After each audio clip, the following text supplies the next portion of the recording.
Hello guys, welcome back to my YouTube channel. So जैसे आपको पता है कि हमने अपनी एफआईसीओ की नई सीरीज स्टार्ट करी है।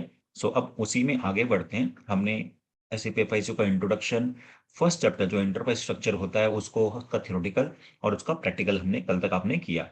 अब हम चलते हैं कि एक ग्लोबल सेटिंग एफआईसीओ की, उसके लिए कौन कौन से स्टेप्स रिक्वायर्ड है। सबसे पहली चीज जो ग्लोबल सेटिंग्स के लिए रिक्वायर्ड है, that is fiscal year. Okay, fiscal year variant, physical year variant. उसके बाद जो नेक्स्ट चीज है that is field status variant. And third, open posting periods. Okay, and third is chart of accounts. और उसके अंदर हमारा रिटेन्ड अर्निंग अकाउंट, ठीक है। और हमें जीएल अकाउंट्स क्रिएट करने होते हैं, ठीक है। और जीएल अकाउंट करने के बाद हम कुछ एंट्रीज वगैरह भी करेंगे जो हमारी एंड यूजर पर्सपेक्टिव से सारी चीजें आती हैं। जितनी भी एंड यूजर एंट्रीज होंगी, जीएल एंड यूजर एंट्रीज, ये आएगा। तो ये ग्लोबल सेटिंग्स के अंदर हमारी ये सारी चीजें आएंगी। And we can say we have currency as well, currency भी हम कर सकते हैं, करेंसी भी आएगी इसके अंदर, currency.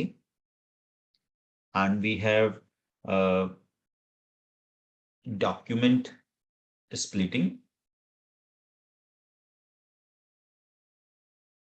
and we have new GL concept, ठीक है। ग्लोबल सेटिंग्स के अंदर हम ये सारे टॉपिक करने वाले हैं, एक एक करके हम सारी चीज करेंगे, ठीक है। तो सबसे पहले फिजिकल ईयर वेरिएंट का थ्योरी और उसका प्रैक्टिकल।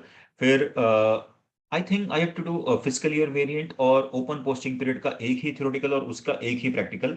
एंड फिर फील्ड स्टेटस वेरिएंट, उसके बाद चार्ट ऑफ अकाउंट, फिर रिटेन अकाउंट्स, फिर जीएल अकाउंट्स क्रिएट करना, उसके बाद उनकी एंट्रीज, उसके बाद हम आएंगे करेंसीज के अंदर, फिर डॉक्यूमेंट स्प्लिटिंग एंड फिर न्यू जीएल कॉन्सेप्ट। ओके, ये हमारा एफआईसीओ की ग्लोबल सेटिंग्स के अंदर आता है।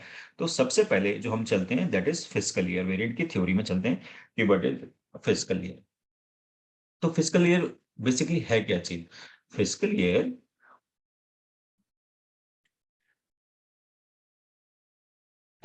इज फाइनेंशियल ईयर, ठीक है। फाइनेंशियल ईयर होता है किसी भी ऑर्गेनाइजेशन का, वो जिस भी कंट्री के अंदर है उसको उसका अपना फिजिकल ईयर पता होना चाहिए और उसको वही फिजिकल ईयर फॉलो करना है ना। टैक्सेशन एंड ऑल सारी चीजें होती हैं, ऑडिटिंग पर्पस, सारी चीजें फाइनेंशियल ईयर की। जैसे इंडिया का अप्रैल टू मार्च हो गया, स्टेट्स का जुलाई टू जून हो गया, आपका जो यूरोप में चलता है जैन टू दिसंबर हो गया, है ना। आपका इंडिया का अप्रैल टू मार्च है, और यूके का आपका अप्रैल टू मार्च है। और जो पाकिस्तान है वो किसको फॉलो करता है? पाकिस्तान फॉलो करता है यूएस को, फॉलो करता है, तो यूएस में उसका जुलाई टू जून उनका फिजिकल ईयर है। सी, तो हमें ये फिजिकल ईयर एसएपी के अंदर क्रिएट करना है, ठीक है ना। अब जितनी भी कंट्री में, जैसे हमारी ऑर्गेनाइजेशन है मल्टीनेशनल है, ठीक है ना। तो मल्टीनेशनल अगर हमारी कंपनी है, जैसे गौरव मोटर्स हम बना के चल रहे हैं, तो गौरव मोटर यूएसए, गौरव मोटर जर्मनी की बनाते हैं और इंडिया की बनाते हैं। तो ये तीनों कंट्री तीन अलग अलग फाइनेंशियल ईयर फॉलो करती हैं, और हमारे को तीन कंपनी कोड बनाने पड़ेंगे, तो हमें तीन फाइनेंशियल ईयर बनाने पड़ेंगे, ठीक है ना। So Jan to December, July to July to June हो गया, अप्रैल टू मार्च, तो एसएपी ने ऑलरेडी स्टैंडर्ड इनके दे के रखे हुए हैं, ठीक है ना। तो अगर हम स्टैंडर्ड के बारे में बात करें, तो एक है आपका K4, that is K4। K4 किसके लिए है? दैट इज जैन टू दिसंबर, ये एसएपी ने ऑलरेडी प्रोवाइड करके रखे हुए हैं, ठीक है। और फिर है आपका V3। तो V3 किसके लिए है? V3 is equal to for April to March.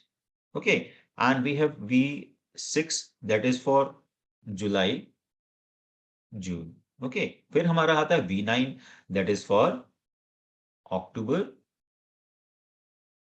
September. Okay, so कुछ ये फिजिकल ईयर एसएपी ने ऑलरेडी दिए। अगर आपको अपना फाइनेंशियल ईयर नहीं बनाना, इन्हीं से आपका अगर कंप्लीट हो रहा है, तो आप इसको डायरेक्टली आप क्रिएशन वाले ऑप्शन पे नहीं जाके आप डायरेक्टली इसको असाइन कर सकते हैं, ठीक है। सीधे अपने कंपनी कोड वाले assign fiscal year to company code, और अगर आपका जन टू दिसंबर है तो K4 डाल दिया, अप्रैल टू मार्च है तो V3 डाल दिया, मतलब जो भी इन चारों में से फॉलो कर रहा है। बट यार देखो काफी सारी जगह, जैसे अभी मैं एक स्टूडेंट को पढ़ा रहा था, तो वो स्टूडेंट बस फ्रॉम कनाडा, ओके। अब कनाडा में जो लॉ क्या कहता है कि भाई हर कंपनी का अपना अलग फिस्कल ईयर है, तो उसका मार्च से फरवरी तक चल रहा था, जिस भी कंपनी के अंदर काम कर रहा था, तो वो कस्टम फिस्कल ईयर आपको बनाने पड़ते हैं, ठीक है ना। अब कस्टम, मैं जो यहाँ पर आपको फिस्कल ईयर बनाना सिखा रहा हूँ, ऑलरेडी मैं अपना HR वाले जो मैंने वीडियो डाली है उसके अंदर भी मैंने फिस्कल ईयर बनाया है, क्योंकि वहाँ रिक्वायर्ड है। बिना फिस्कल ईयर के फाइनेंशियल ईयर के अंदर कुछ भी काम नहीं कर सकते, चाहे आप मटेरियल मैनेजमेंट है, चाहे सेल्स एंड डिस्ट्रीब्यूशन है। बट फाइनेंस में हमारा जो हम फाइनेंस करने वाले हैं, हमारा तो मेन ही है, हम तो बनाते ही बनाते हैं ना। फीको कंसल्टेंट तो को फाइनेंशियल ईयर बनाना पड़ेगा। तो अगर स्टैंडर्ड आपसे कब चलता है तो आप बना सकते हो, अगर आपको कस्टम बनाना है तो how to create that, okay. So जब फिस्कल ईयर बनाने जाते हैं तो पहली चीज जो हमारे पास आती है वो है ईयर डिपेंडेंट, या फिर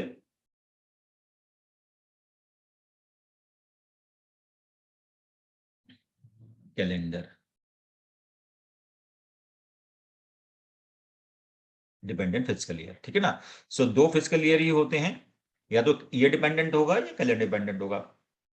अगर आपका फाइनेंशियल ईयर कैलेंडर डिपेंडेंट है तो उसका मतलब है कि वो जैन टू दिसंबर है, ठीक है। और ईयर डिपेंडेंट किसके लिए होता है? ईयर डिपेंडेंट का मतलब ये नहीं होगा कि बाकी दूसरा कोई सा भी फाइनेंशियल ईयर होगा वो ईयर डिपेंडेंट होगा, नहीं। जैन टू दिसंबर भी ईयर डिपेंडेंट हो सकता है। ये किस लिए होता है? When my client says that कि we need this financial year for only one year, तो लिमिटेड पीरियड का, here we create limited period fiscal year, okay, for one year, okay. One year का ही होता है, सो वन ईयर, तो वो उसके लिए हो सकता है। तो अगर जैन टू दिसंबर भी एक क्लाइंट बोल रहा है कि भाई मेरा एक ही साल का है, तो उस केस पे आप इस वाले ऑप्शन को लेके बनाओगे, ठीक है ना। और अनलिमिटेड टाइम के लिए क्या करना होगा? दोनों में से किसी भी ऑप्शन को क्लिक नहीं करना पड़ता। वेट, मैं यहां पर इसका स्क्रीनशॉट ले लेते हैं। देखो, किसी भी और सब बोलते हैं ट्रांजेक्शन कोड से जाना आपको दिखाएंगे, ठीक है। मैं ट्रांजेक्शन कोड से थ्रू भी दिखाना चाहता हूँ, बट आप इस वाले ऑप्शन पे जाइए, एट्रीब्यूट पे, किसी भी ऑप्शन का, जैसे अगर हम यहाँ पर फिस्कल ईयर में जाते हैं, तो आपको अगर उसका नहीं पता ट्रांजेक्शन कोड, तो इस ऑप्शन से आप चेक कर सकते हैं। जैसे हम यहाँ पर गए तो इसका जो ट्रांजेक्शन कोड क्या है फिको का, आप क्लियर करने का, OB29, तो आप डायरेक्टली OB29 से भी आ सकते हो, असाइन करने के लिए OB37 से भी जा सकते हो। और पाथ भी देखो, आपको दोनों चीज पता होना चाहिए। अब हमेशा अपने हर किसी जो भी ये वीडियो देख रहा है या किसने भी ये चीज तो ऑब्जर्व करी होगी ना, कभी कभार हमें चीज आती है, हमें पता है कि किस में जाना है, बट हम अचानक वो एकदम क्लिक नहीं करती माइंड पे ना, ये क्या है। तो आपको दोनों चीज पता होनी चाहिए, आपको ट्रांजेक्शन कोड भी पता होना चाहिए, आपको पाथ भी पता होना चाहिए, ठीक है ना? अगर ये नहीं आता, पाथ के थ्रू तो पहुंच जाओ आराम से। सो हम यहाँ चलते हैं, मैं अभी आपको यहाँ से ये चीजें समझाता हूँ। तो इस तरह से पेज आता है आपको फिजिकल ईयर क्रिएट करने का, ठीक है। सो डू में मैं यहाँ पर, यहाँ से मेरे को कितना चाहिए, लेट से अगर मेरे को ये पेज चाहिए इतना, तो मैं ये कट कर लेता हूँ और यहाँ पर हम इसको पेस्ट कर लेते हैं, ठीक है। सो यहाँ से हमें मालूम पड़ रहा है कि कोई भी फिजिकल ईयर मेरे को बनाना है तो मेरे को 2 डिजिट का कोड लेना है और उसका मेरे को नाम देना है, ठीक है। उसके बाद अगर मेरा लिमिटेड पीरियड का है तो ईयर डिपेंडेंट में क्लिक करूंगा, और अगर कैलेंडर ईयर का है तो मैं यहाँ पर टिक मार्क करूंगा, ठीक है। कैलेंडर ईयर के ऑप्शन पे हमें टिक मार्क करना पड़ता है, अगर अगर मेरा जैन टू दिसंबर है। बट अगर मेरा जैन टू दिसंबर वाला भी सिर्फ लिमिटेड पीरियड का है तो फिर मैं यहाँ टिक मार्क नहीं करूंगा, फिर मैं ये डिपेंडेंट पे ही करूंगा, उसको एक साल के लिए बनाने के लिए, फिर उसके मेरे को पीरियड मेंटेन करने पड़ेंगे, ठीक है ना, कैलेंडर डिपेंड के। अदरवाइज नॉर्मली अगर हम यहाँ पर देखें कि भाई कि ये कैलेंडर ईयर फिर इसके लिए है, अब इसने ये गलत किया है, अप्रैल टू मार्च चूज किया हुआ है, देखो कैलेंडर ईयर पे क्लिक करके रखा हुआ है, तो ये किस बात से अप्रैल टू मार्च हो गया, है ना। ये तो जन टू दिसंबर ही हुआ, क्योंकि कैलेंडर ईयर डिपेंडेंट के लिए आपको फिजिकल ईयर के जो मंथ होते हैं वो मेंटेन करने की जरूरत नहीं पड़ती, क्योंकि सिस्टम को मालूम होता है कि अगर मैंने कैलेंडर ईयर पे टिक मार्क किया हुआ है तो उसका फर्स्ट मंथ जनवरी है और लास्ट मंथ दिसंबर है, ठीक है। और अगर हम टिक मार्क नहीं करेंगे तब सिस्टम को मालूम नहीं पड़ेगा कि भाई ये जो फिजिकल ईयर है इसका पहला महीना कौन सा है और आखिरी महीना कौन सा है, ठीक है ना। सो अगर आपने यहाँ टिक नहीं किया जन टू दिसंबर तो आप फिर पीरियड में जाके मेंटेन करना पड़ेगा आपको, इस तरीके से होता है। नाउ अब यहाँ पर चलते हैं और देखो इस बंदे ने बनाया, जिसने भी बनाया, इसने नंबर ऑफ पोस्टिंग पीरियड सिर्फ 7 रखे, मतलब 7 में 7 बार ही 7 महीने में ही एंट्री होंगी, बाकी 5 महीने में एंट्री नहीं होंगी। That is wrong. हाँ, स्पेशल पीरियड आपका मैक्सिमम 4 हो सकते हैं, 1 हो सकता है, 2 हो सकता है, 3 हो सकता है, 4, उससे ज्यादा नहीं, ठीक है ना। 4 तक आप कितने भी ऑडिट बनाते हो। और ये स्पेशल पीरियड बेसिकली होते किस लिए हैं? लोग बोलते हैं क्वार्टर वाइज, मतलब 4 क्वार्टर हो गए, Q1 Q2 Q3 Q4, okay. But ये तो ठीक है, बट ये चीजों के लिए नहीं होते, ये basically that is for your ना ऑडिट पर्पस। लेट्स से आपका क्लाइंट बोलता है कि यार देखो एसएपी के अंदर क्या है, अब जिस महीने की पोस्टिंग जिस महीने में कब होती है उसी महीने में आप एंट्री करते हो, ठीक है ना। लेट्स से फॉर जून की आपकी एंट्री है, अब आप जून में करना भूल गए, अब जुलाई या फिर अगस्त में आपको समझ में आ रहा है कि भाई मेरे को करनी है, तो आप बैक डेट में जाके नहीं कर सकते, ठीक है ना। बैक डेट में जाके करने के लिए क्या करना पड़ेगा आपको, या तो भाई बैकग्राउंड बोल के उस पीरियड को फिर दोबारा ऑन, क्योंकि एक बार पीरियड क्लोज हो गया तो फिर उस पीरियड में आप एंट्री नहीं कर सकते एसएपी के अंदर, या तो आप उसको ऑन करवाना पड़ेगा, ठीक है ना। या फिर अब जो स्पेशल पोस्टिंग पीरियड है हमारे 1 2 3 4, इनमें से किसी एक पोस्टिंग पीरियड में हम डाल सकते हैं। अब ये भी क्लाइंट के ऊपर डिपेंड करता है कि Q1 Q2 Q3 Q4 के साथ ले लिया, Q1 की कोई भी मिसिंग एंट्री 13 पीरियड में हो जाएगी, जैसे 4 ये 12 पीरियड हमने बना दिए for every month, we have 1 period जनवरी फरवरी, जैसे पूरे 12, जैसे अप्रैल टू मार्च तक, तो फिर अप्रैल पहला महीना हो गया, अगले साल मार्च हमारा 12 महीना हो गया, तो इस तरह से डिवाइड हो जाता है 12 महीने। तो अगर अप्रैल मई जून की एंट्री मिस होती है तो हमें उस मंथ में जाके ना करके हम सीधे पोस्टिंग पीरियड 13 पे जाके कर दें, क्योंकि वो Q1 के लिए है, तो हम इजिली आइडेंटिफाई कर सकते हैं कितनी एंट्रीज हमारी मिस हो गई हैं, नहीं how many entries we have missed, okay.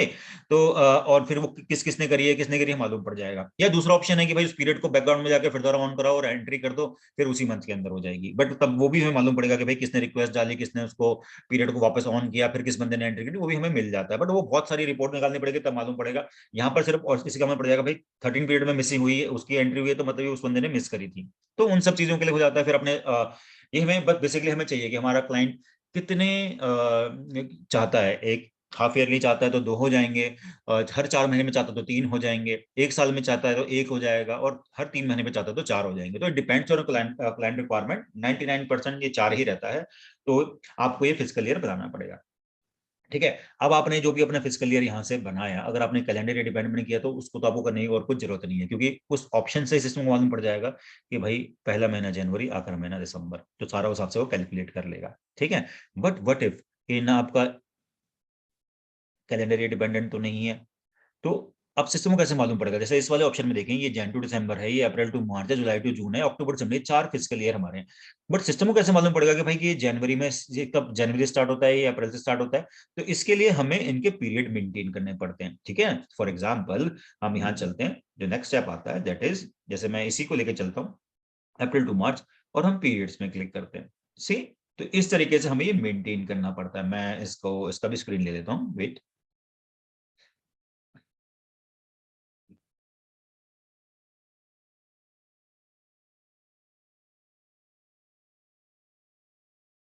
तो वो पीरियड में क्लिक करके हमें यहाँ आना पड़ता है और वो पीरियड मेंटेन करने पड़ते हैं, ठीक है। सो कैसे करने पड़ेंगे? देखो मंथ और डे, ये तो भाई कोई सा भी फिजिकल ईयर आप ले लो, उन सबका कॉमन रहेगा, ठीक है, क्योंकि ये कैलेंडर मंथ है और कैलेंडर डेज है कि भाई किस महीने में कितने दिन पड़ते हैं, ठीक है। सो पीरियड आ गया, फिर 11th 12th 1 2 3 4, ये सारे इसके अंदर आ गए।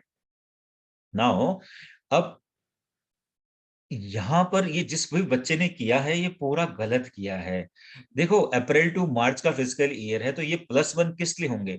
+1 तो होनी नहीं चाहिए, क्योंकि अभी कॉन्सेप्ट समझ में नहीं आया किस बंदे ने क्या सोच के बनाया है, बट ये गलत है जिसने भी बनाया है, ठीक है ना। अभी यहाँ पर ऐसा नहीं होना चाहिए, ये 0 0 होने चाहिए थे, क्योंकि देखो हम अप्रैल टू मार्च बना रहे हैं, तो जो करंट ईयर है वो हमारा तो फिजिकल, लेट्स से कि इट्स 2021, तो ये जितने भी मंथ है अप्रैल मई जून, ये सारे 2021 के अंदर ही आ रहे हैं ना। ये लास्ट जो 3 मंथ्स होंगे ये जाएंगे हमारे कहाँ पर, ये जाएंगे हमारे 2022 पे, और उनका भी हमें +1 नहीं करना, हमें -1 करना है, क्योंकि we want to calculate that 3 months January February March into 2021, तो मेरे को उनका एक एक साल रिड्यूस करना पड़ेगा ना।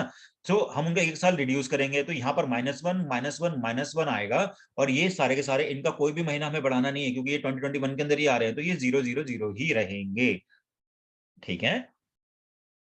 तो ये जिस भी बच्चे ने किया है वो गलत किया है, जब मैं प्रैक्टिकली करूंगा तो और भी अच्छे से समझाऊंगा।